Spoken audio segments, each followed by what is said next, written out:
마트료시카라는 러시아의 전통 나무 인형입니다. 내년 대선을 앞두고 러시아에서 인기를 모으고 있는데요. 메드베데프 대통령을 열면 푸틴 총리가 나옵니다.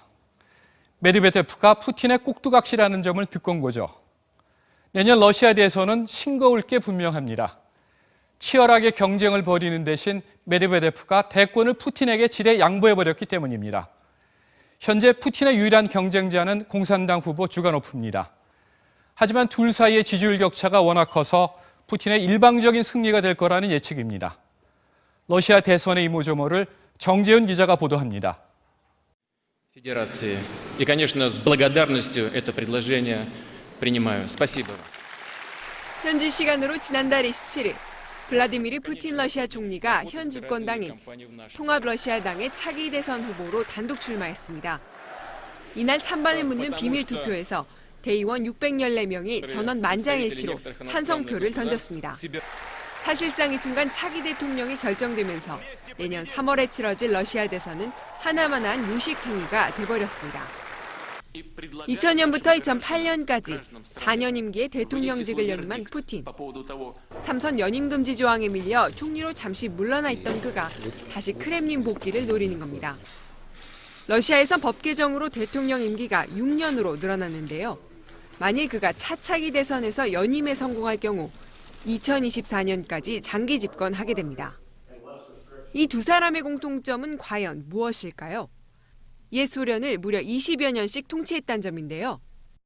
푸틴도 이 대열에 합류할 걸로 보입니다. 그가 권좌에 머무는 동안 우리나라에선 3명이 대통령을 지냈습니다. 물론 모두가 푸틴을 지지하는 건 아닙니다. 푸틴의 대선 출마 선언 이후 모스크바에선 반대 시위가 수차례 벌어졌습니다. Путин повторил судьбу Каддафи, пусть живет на пенсии себе спокойно. 푸틴 총리의 지지율도 주춤하는 추세입니다. 최근 러시아의 이종격 투기 영웅인 표도르의 승리를 축하하고자 링 위에 오른 그에게 수만 명의 관중들이 야유를 보내기도 했습니다. 올 들어 아랍의 독재자들이 시민혁명의 여파로 줄줄이 처참한 최후를 맞았는데요. 푸틴이 독재 논란을 이기고 또 한 번 러시아의 부흥을 이끌어낼 수 있을지는 국민의 선택에 달렸습니다. 이번엔 푸틴의 면면을 숫자와 영상으로 살펴보겠습니다.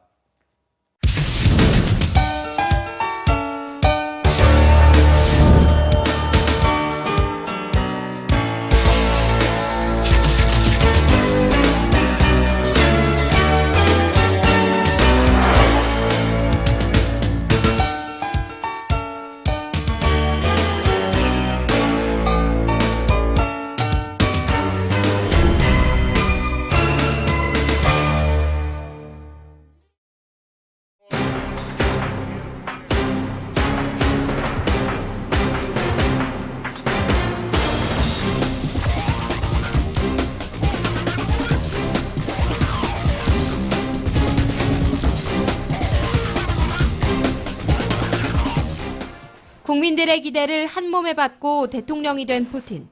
하지만 러시아의 현실은 암울했습니다.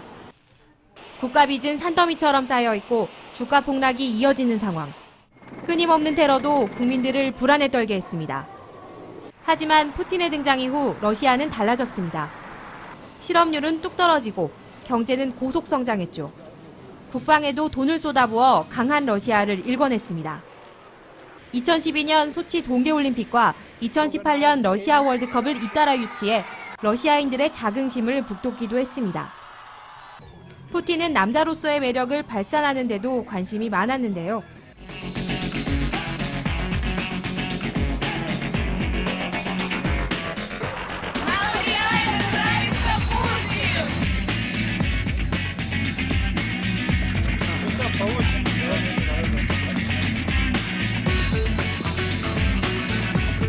이렇듯 강한 남자 푸틴이 다시 권좌로 돌아오면 러시아는 또 국제사회는 어떻게 달라질까요? JTBC 송지영입니다. 푸틴이 대통령이 되면 러시아와 주변국 간의 기상도는 어떻게 전개될까요? 미국 등 서방국과는 다소 흐려질 가능성이 있습니다. 비교적 자유주의적 성향을 가진 메드베제프는 친서방적인 입장을 어느 정도는 가지고 있었다고 보는데 이와 반면에 푸틴 같은 경우는 서방에 대해서 상당히 경쟁적이고 우려하는 입장 자체를 지속적으로 표명을 해왔기 때문에 어느 정도 서방과의 관계가 다소 좌충우돌하거나 껄끄러운 문제들이 생길 수는 있으리라고 보여집니다. 특히 내년 말 미국 대선에서 보수적인 공화당이 이길 경우 천둥번개가 몰아칠 수도 있습니다. В случае победы республиканской партии на выборах в Соединенных Штатах, скорее всего, продолжится разворачивание системы ПРО в Европе, что совершенно не устраивает Россию. Россия никак не может принять эти планы. И, конечно, стоит ожидать повышения напряженности в этой сфере. 요즘 중국과 러시아는 사상 최고의 달콤한 관계를 유지하고 있는데요. 푸틴이 대통령이 돼도 이런 쾌청한 날씨는 계속될 가능성이 큽니다. 중국과 러시아는 이제 군사 안보적인 측면에서 경제적인 측면에서 이때까지 서로 이익의 공감대를 잘 조정해 나오고 있는 것 같습니다. 러시아와 일본 사이에선 우중충한 날씨가 지속될 거라는 시각이 우세합니다. 양국 간 어떤 형태로든 북방 사개도서 문제 해결을 위한 협상을 진행시켜 나갈 것으로 보입니다만은 큰 어떤 성과는 기대하기 어렵다 이렇게 보여집니다. 그럼 한반도 쪽 기상도는 어떨까요? 그간 한반도 사이에서 등거리 전략을 펴온 러시아는 푸틴 당선 후에도 같은 노선을 취할 것 같습니다. 천안함 사건 같은 돌발 변수만 없다면 한국과는 비교적 좋은 날씨가 이어질 전망입니다. Я думаю, что трехсторонние проекты на Корейском полуострове очень важны как для России, так и для Южной и Северной Кореи.